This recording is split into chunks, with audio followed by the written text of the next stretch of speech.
سوال پیدا ہوتا ہے اسلام میں تو فرقہ واریت نہیں ہے, تو یہ اہل سنت اور شیعہ کا کیا فرق آ گیا؟ بات یہ ہے کہ ہمارا یہ مسلک ہے, ہم قرآن و سنت کی وہ تشریح معتبر مانتے ہیں جس پہ صحابہ چلے, اور شیعہ حضرات صحابہ کو فالو نہیں کرتے. یہ بڑا اختلاف ہے ہمارا اور ان کا. اور صحابہ میں بھی ہم سب سے پہلے کس کو ترجیح دیتے ہیں؟ خلفائے راشدین کو. صحیح بخاری کی حدیث ہے, علیکم بسنتی و سنت الخلفاء الراشدین المہدیین, میری اور خلفائے راشدین کی سنت کو لازم پکڑو.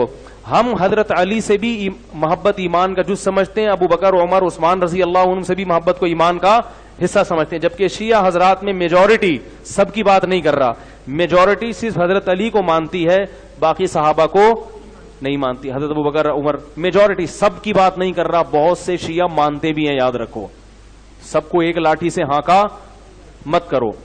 تو باقی میں کبھی کبھار فیس بک پہ نا, میرے پیج پہ لوگ شیعہ کے جو ذاکرین ہیں ان کی اسپیچز شیئر کرتے ہیں, تو جب میں رات کو کبھی جیسے میرا دماغ چلنا شروع ہو گیا نا, تو پھر میں تھوڑی ادھر ادھر کی اسپیچز سنتا ہوں تاکہ میری سوچ دوسری طرف, تو وہ میں پھر جو بھی آ رہا ہے سن لیتا ہوں. کبھی کبھار جناب مولانا الیاس قادری صاحب کے بھی میں پروگرام دیکھتا ہوں کہ آج ان کا نیا کیا آیا ہے, یعنی سمجھ رہے ہیں نا, تو مختلف قسم کی چیزیں آئی بھی ہوتی ہیں, تو ایک اچھا سا محسوس سا ہوتا ہے, بس یار مزہ آیا, بس ٹھیک ہے نا.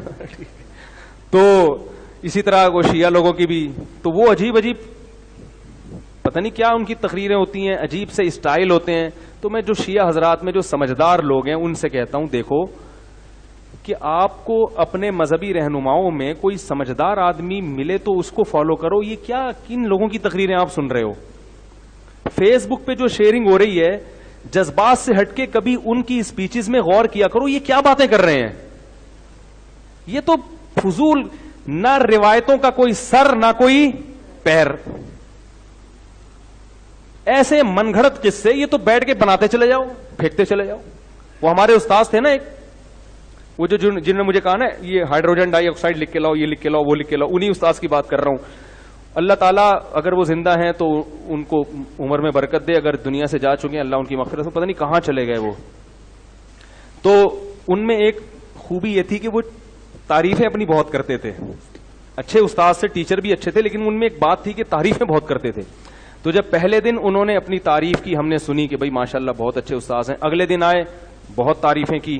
جب ایک ہفتہ ہو گیا, ہم نے کہا یہ تو کچھ زیادہ ہی ہو گیا, یہ تو ڈاکٹر عبد القدیر خان کو بھی انہوں نے پیچھے چھوڑ دیا ہے. تو پھر طلبہ تو کسی کو نہیں چھوڑتے, اسکولوں کے جو اسٹوڈنٹ ہیں نا بڑے ہوشیار ہوتے ہیں.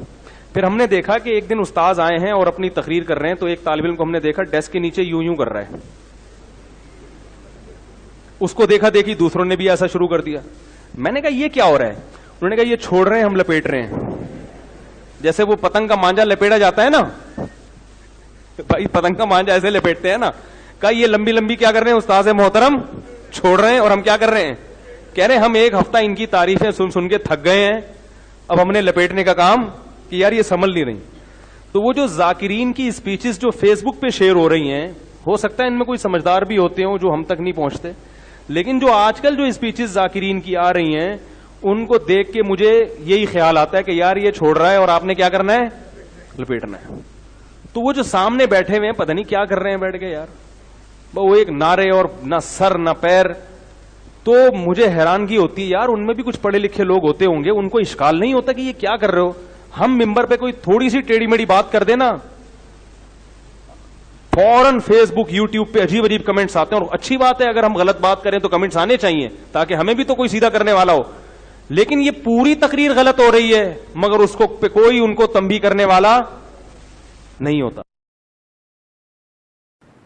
دیکھو رسول اللہ صلی اللہ علیہ وسلم نے ارشاد فرمایا, خواتین سے خطاب کیا کہ عورتیں جہنم میں مردوں سے زیادہ ہوں گی. خواتین نے پوچھا کیوں؟ اس حدیث میں تو ہے عورتیں زیادہ ہوں گی, دوسری حدیث میں آتا ہے جنت میں بھی عورتیں زیادہ ہوں گی. ایک اور حدیث ہے. یہ میں اس لیے کہہ رہا ہوں کہ خواتین ڈر جاتی ہیں کہ ہم یہاں بھی وہاں بھی, اگر کیا مذاق ہے. وجہ اس کی یہ کہ خواتین کی آبادی ہی زیادہ ہوگی, تو ظاہر ہے ادھر بھی زیادہ تو ادھر بھی زیادہ.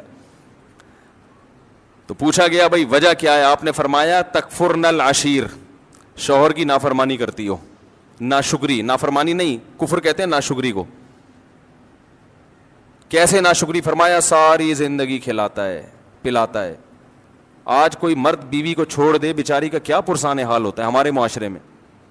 گھر اس کو لے کے دیتا ہے, گیس بجلی کا بل, چھت مہیا کی, اس کو تحفظ دیا, اس کی اولاد کا ہمیشہ کے لیے محافظ بنا, اتنے بڑے بڑے انعامات احسانات.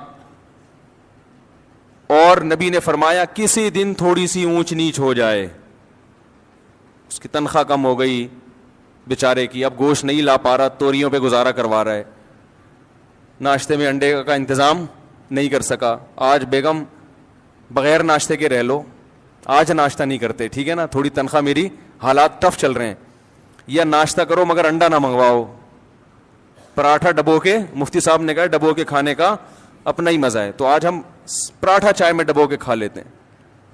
تو نبی صلی اللہ علیہ وسلم نے فرمایا کبھی کچھ ہو جائے نا تو کیا عورت تانا کیسا دیتی ہے, ما رأیت منک خیرا قط, میں نے کبھی بھی آپ سے خیر, سب عورتیں نہیں لیکن بہت سی عورتیں یہ کام کرتی ہیں کہ میں نے آپ سے کبھی خیر نہیں دیکھی, میں اس گھر میں آئی ہوں مجھے ملا کیا ہے.